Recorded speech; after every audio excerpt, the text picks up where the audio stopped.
But the important bit, no one is here, Nims. No, zero press is here. Yeah. No, but put that on. But I also want him holding that. Yes. So, yeah, we're live.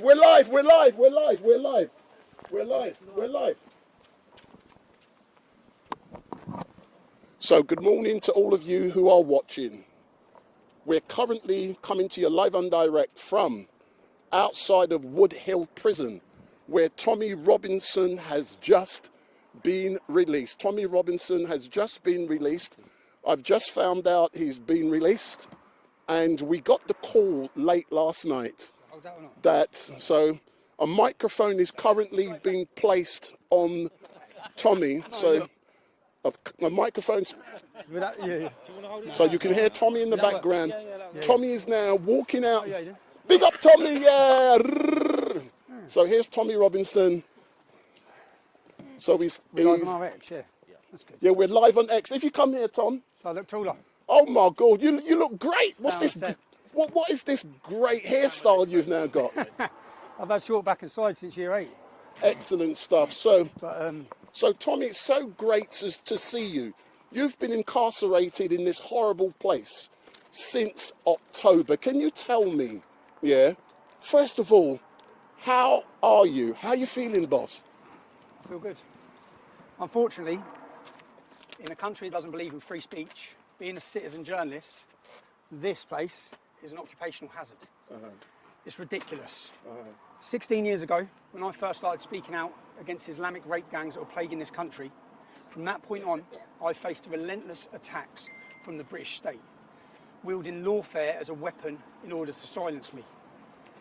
I have never been convicted by a jury. Every one of my convictions have been handed down to me by judges. The lucky thing with this, everyone got to see the film. I have to say a thank you to Elon Musk, because without X, if we didn't have X, everyone would just think I lied. No one would have got any other narrative. Fortunately, I think, 167 million people saw the truth. So that gagging order, these attempts at censorship, to silence, to cancel people, it hasn't worked. You've attempted to lock up the truth, and that truth has been echoed around the entire globe. It couldn't have been any more successful. I knew exactly what I was doing when I released that film.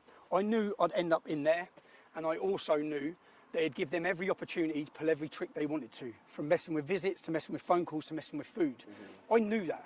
But I made the decision to release that film because the British public deserved to see the truth.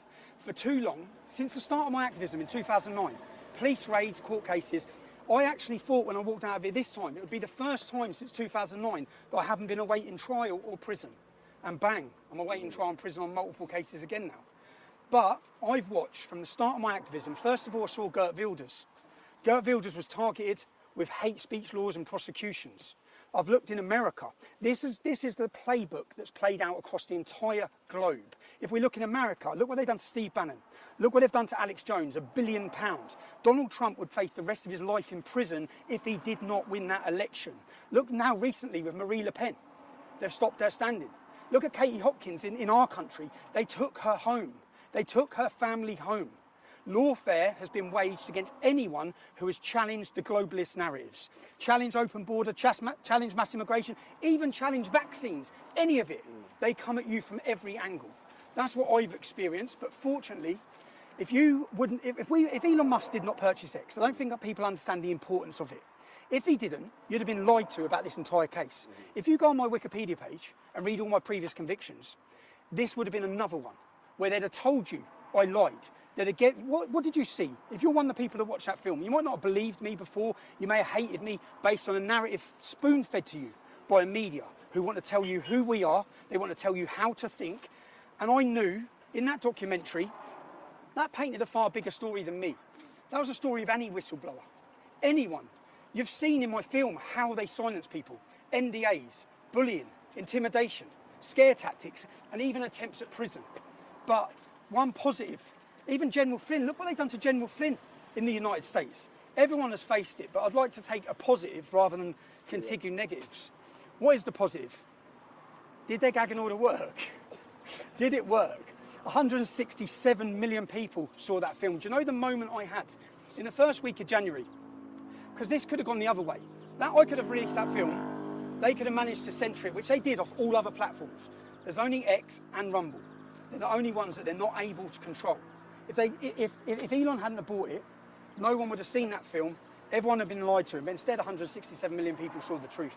You saw how they weaponised the judiciary. You saw the corruption, the blatant evidence of the corruption that no media and no journalists have spoke about. And then the Attorney General made it clear I was going to face continued prosecutions. I would have had indefinite prison sentences for a film as a journalist. But the best moment for me when I was in there was when I heard that Elon Musk had shared the Rape of Britain documentary. The Rape of Britain documentary series is the most important work I've done. They have attempted, before my activism in 2009, they'd successfully, for decades, covered it up. Who had covered it up? Politicians, police forces. In every constituency where those gangs had raped, they'd successfully managed to cover up. Now, the truth is out there. There is no amount of lawfare that can keep it hidden. Everyone knows what's happened. If you remember, Tommy, the last time I saw you was on the 6th of January when I visited this prison, and on that day, I was with someone else, and if you remember, Elon Musk had chucked Nigel Farage under the bus, and you were so elated and you were happy, and at that time, you was in segregation. Since then, people have moved into the same unit you were in. How has that affected you? So I haven't seen anyone who's moved into that unit. So when I come into this prison, there was they gave me 40 cells. So we keep hearing about prisons being full. When I landed, I had 16 cells, and then I was taken through. Do you know what I've done? I've had the best opportunity. I've had 7 months of interviewing staff. Yeah. I've been on the separation centre. That's where I was having my days.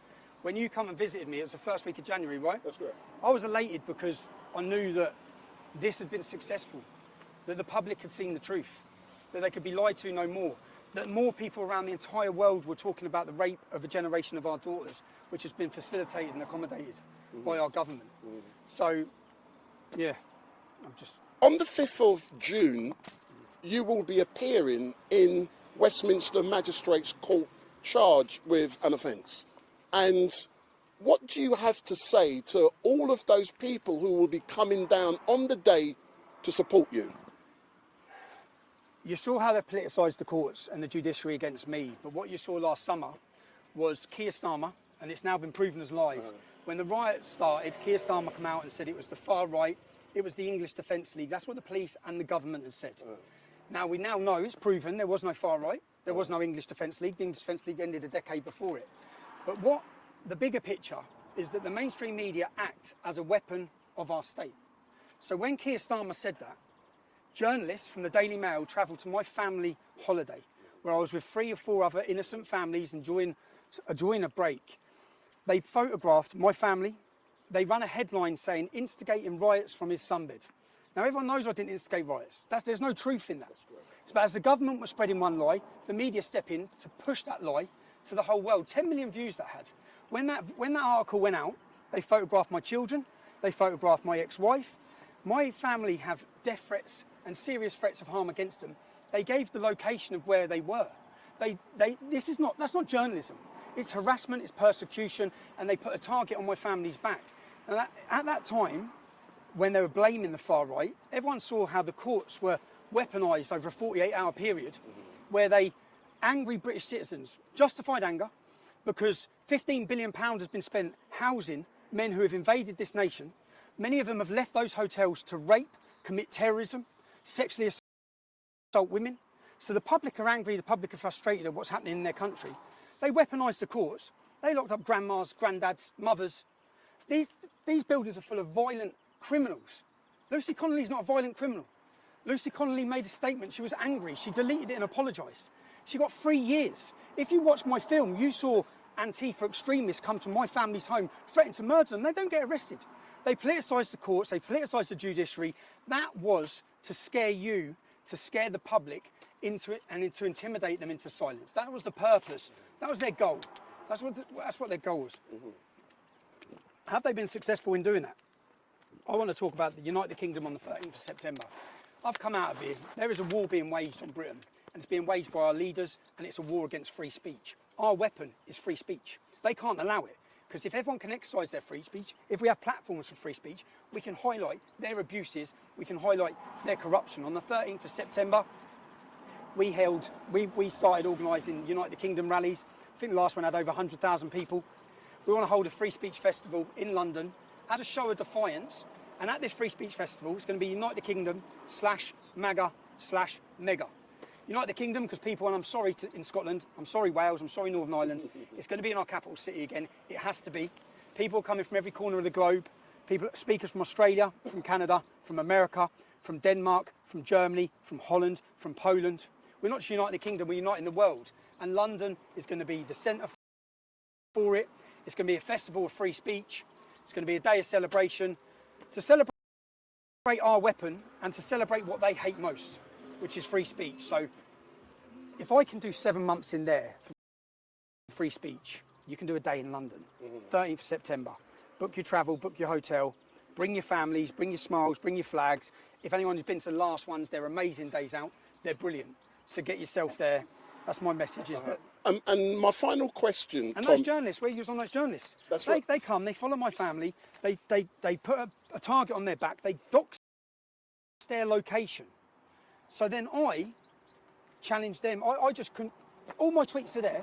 I said, I'm going to come and find you and I'm going to question you. Yeah, I'm going to come. I said I'm going to come knock on your door. They wouldn't answer the phone.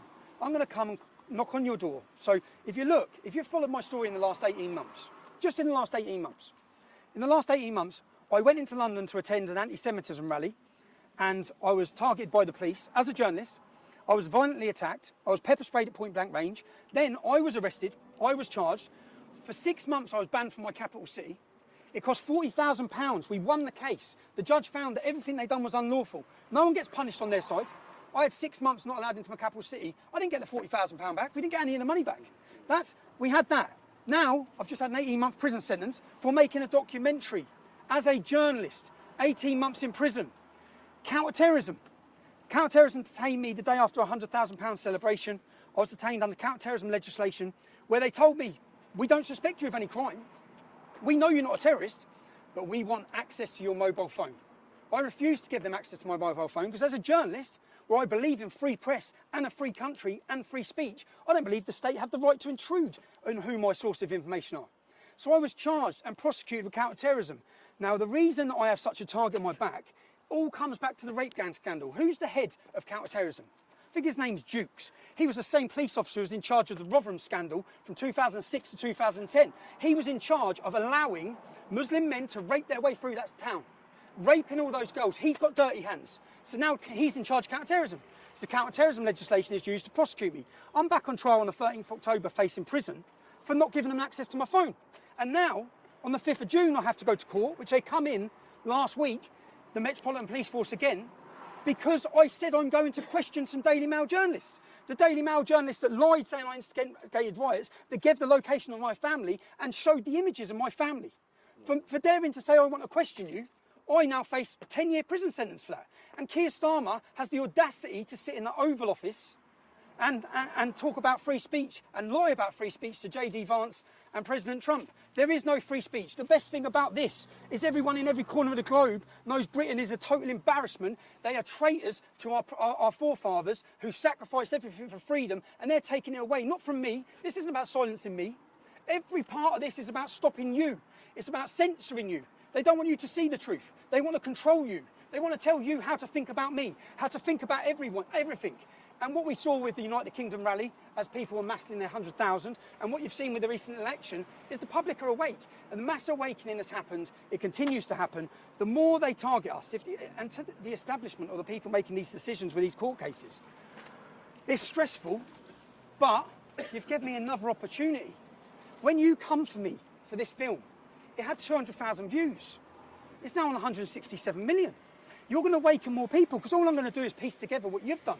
Your lies, the attacks that the media have done, and the public are going to see it. So even if you send me to jail again, you don't control every social media anymore. You no longer have the monopoly. You used to attack us like this, and no one would be able to see the truth. No one would be able to watch these videos. Instead, now people are going to be able to see it, people can watch it. Again, I'm looking forward to September the 13th. I'm looking forward to getting back to my family. They know, I said, like, they know what locking someone up. I spent the entirety of that sentence on solitary confinement, against the advice of the medical teams in that prison, against the advice of independent medical teams that come in, against all of it. Do you know who's not on solitary confinement? Axel Rudikabana, not spent one day on solitary confinement. Salman Abdi's brother. Do you know when that attack happened in Frankland? There were 7 of them. Anjem Chowdhury was one of them, Salman Abdi, and 5 other jihadists. 3 officers. They chased the woman around the pool table, stabbing her, while shouting Allah Akbar. They then got moved from Frankland and put in here. They have the run. If you could see what's going on inside these prisons, it's terrifying. They control every prison in the country. The government don't know what to do. Do you know, I said thank yous. I thanked Elon Musk. I want to make sure there's so many people I need to personally thank. I want to thank the Petersons. I want to thank Tammy, who travelled to this jail but wasn't allowed in at the same time that they were cancelling all my visits. I've got so many personal thank yous to give out. I'll miss people and I'll forget people. Ezra Levant, I'm going to go see him now. Ezra has continuously had my back. I think everyone needs a friend like Ezra from Rebel Media. He's continually helped me. He's helped my family and been in contact. Do you know they cut any contact with Ezra? I wasn't allowed any contact with him in there because they probably knew that he was the one man that could have helped. And I believe I'd have been out of jail if I'd had direct contact with Ezra Levant. Yeah, because I'm just going to say one more thing now and I want to get off. I just want to get back to I have to ask you about the new website that's launched today. FightTheMail.com. Is that launched? I don't know. So I'm going to court. Do you know what? As you asked me on that, hold that for a sec. This is what they just handed me, yeah? Let me show you what they just handed me. But the thing is, everyone can see this now. You can see it, yeah? This is, so they come in and give me more charges. This is just insane, yeah? So for those of you who are watching, please go on Google and type in FightTheMail.com. It is a new website that comes live today, and it is there to help and support Tommy in his fight for justice. So go on that website, click on it as soon as Tommy finishes, and... Right. This is the charges they've given me for putting me in there. £89,501. There's a £50,000 here, and then there's a list. These are what they're 375. It's just these are the bills, 1,000, because I have to pay all of their legal costs. All of their legal costs, 5,000. There's a 20,000. Do you know what it amounts to? It's fucking funny. £300,000. So there you go. So you're back in court. You're back in court. We're hitting you for £300,000 to send you to jail for a documentary that showed the British public the truth. I'll just end on this. I have 0 regrets. I'll do it all again tomorrow. I have absolutely 0 regrets because I believe the British public deserve to see the truth. They deserve to see exactly what the corruption of the establishment and the judiciary, and they deserve to know what's happening in their towns and cities with Islamic rape gangs. Do you know my next project as I come out of it? Do you know, I just filled out a form. Every 42 days, to hold you in isolation, there's a thing called the Mandela Rule. They're not allowed to hold you in solitary confinement for more than 14 days without government approval. So it went to the government. Shabina Mahmood, who's the Justice Secretary. And every 42 days, it goes back to the government and they have to authorise your continued segregation because it's not like an opinion, it factually damages you. So every 42 days you have to fill out a form. So I filled out my forms every 42 days. And I said, this should be your last resort. This isn't your last resort. Criminals, I've done 3 times as long in there as I would have done as a criminal. Yeah, the Labour government fought to keep me in there. So I filled out this form and I said, this is detrimental to my mental health. This is torture. And the last form I filled out last week, I said, I'm out next week. Because I know it's going straight to Shabina Mahmood. It's going straight to the Labour Party. I said, I'm out next week and I'm excited. I'm excited about my next project. Everyone now knows that the gangs that have targeted our children across this country have been Muslim and they've been predominantly Pakistani. When we're looking at these problems, we need to look at the common denominator. What's the other common denominator with these gangs? In every constituency that they raped, it's Labour. Every single one of them. The question needs to be, who allowed it to happen? Why did they allow it to happen? Was it, these are questions, was it for votes? Did they allow the Muslim community to rape our community, to rape our daughters in every town and city, in their thousands and hundreds of thousands across this country, to keep their block vote? What was the reason? And I'm going to go to Rotherham, Rochdale, Oldham, Newcastle, other cities, and I'm going to go into those cities and look at what Labour's involvement was. We're going to ask those questions. If you're a Labour politician, you're a councillor, if you've got dirty hands and you covered it up, me and my cameraman will be doing our next documentary, working title, Labour's Islamic Rape Gangs. It's coming soon. And as I was filling out that form, I was picturing her face. I was picturing her, because I think that's why they stopped me coming out on Friday, probably. But as I was filling out, I thought, yeah, TikTok, we're getting back to work. I want to thank every single person that wrote me an email, that wrote me a letter, that supported Annie campaign by Ezra, that supported my family, that has maintained the support for Urban Scoop. My team are here. We still have a team. I have documentary after documentary already done in here, wrote out, ready to go. I want to take some time with my family. But again, the purpose of this lawfare, all of it, which now I'll be in court on the 5th of June, then I'll be in court, then I'll have trials. It's all financial terrorism. It's to tie you up, to keep you occupied and to drain you. I'm grateful to every one of you who support me so that I'm in a position to fight these cases, so that I'm in a position to legally battle them. And in the court of public opinion, we win every time. It doesn't matter, and it's part of, I think I've been put in this position continuously to help awaken the general public. And I think that I'd like to thank the Attorney General for his continued prosecutions, because you're helping me do my job massively. Yeah, Fight the Mail, innit? What is it? Fight the Mail what? Fightthemail.com. Fightthemail.com. So we want everyone to go onto that website now and to support Tommy. So Tommy, all I can say is thank you very much for everything that you've done. The British public love you, but what they want you to do now, they're happy that you've come out fighting, but they want you now to go home, to relax with your family, and we look forward to a bigger, stronger Tommy Robinson, and we want to see a different shave under your chin, mate. My first stop is Turkish barbers. Don't believe you read about them. Turkish barbers. Get yourself to London, 13th of September. That's the most. Do you know what? I think we had I think we put the fear of God into them when they saw the way we united this country. When we united people from everywhere to come together. The 13th of September is going to be the biggest day. Make your plans. There's no excuses, okay? We're going to have a party atmosphere. We've got I've got people that I've looked up to that have inspired me coming and speaking at that event. True free speech activists from across the globe are coming. I'm going to go to the barbers. I'm going to go have a full English. I'm going to go join some time with my family and my children. So. Excellent, Tommy. Thank you very much. If I can nationware.co.uk. If I can get the microphone, sir, all I can say is thank you very much, and we look forward to engaging with you, sir. Thank you again, yeah. Just a thank you to everyone. You know, if the people who emailed me, do you know the moments I had in there? Just reading some of their stories, their letters, their birthday cards. I think I got over 20,000 birthday cards. And I sat there smiling, knowing that what they've tried to do hasn't worked. It's had the opposite effect. But I heard you were bringing out about 10 big bags of mail today. 25. Oh my God. 25, and I read every one of them, and it was beautiful for me to read. So thank you. If you took the time to email me, write a letter, support me, I'm incredibly grateful. Do you know my son played over the phone? So you know when people were speaking out, some influential people across the world, he was playing me their recordings. It was beautiful. It was great.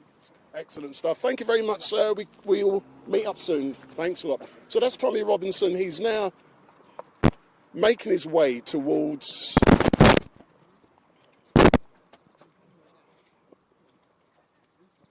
that's Tommy Robinson. He's free. He's just been released from Woodhill Prison, and my name is Wendell Daniel from Urban Scoop, and we are coming to you live and direct. But what is important here is that you've got a speech from Tommy, and you can see he's come out of this prison and he's in fighting spirit. He's not giving up, and I find he's a motivator, and I really do. And please, fightthemail.com. go on that website now and read all the information there and help and support Tommy. And like he said, he's got bills to pay and he's fighting for the public. And if you can help him out, please help him out. And on the 5th of June, Tommy will be appearing at the Westminster Magistrates Court, and he's been charged with harassment. And what we want you guys and girls to turn up at that, outside of that court, en masse in support of Tommy. When you do attend, please make sure you're there peacefully. Please make sure you're not drunk, you behave yourselves. And, you know, we want to show the world that we are the best. We behave ourselves. We're not criminals. We're not hooligans. We're not violent. We come and we do what is best. So please, please, please go on fightthemail.com. Make sure you come to. Thanks a lot. See you later. Bye-bye. Yeah, big up. So make sure on the 5th of June, come to Westminster Magistrates Court and make sure you come there peacefully. Make sure that, big up. So that's Tommy just leaving behind me now. And what is important is that they're now going away to a secret location, and I'm not telling you where it is. And they will be meeting up with other persons, and this whole, what is going on now, is being filmed. So everything that's happening today is being filmed, and there will be a documentary film coming out.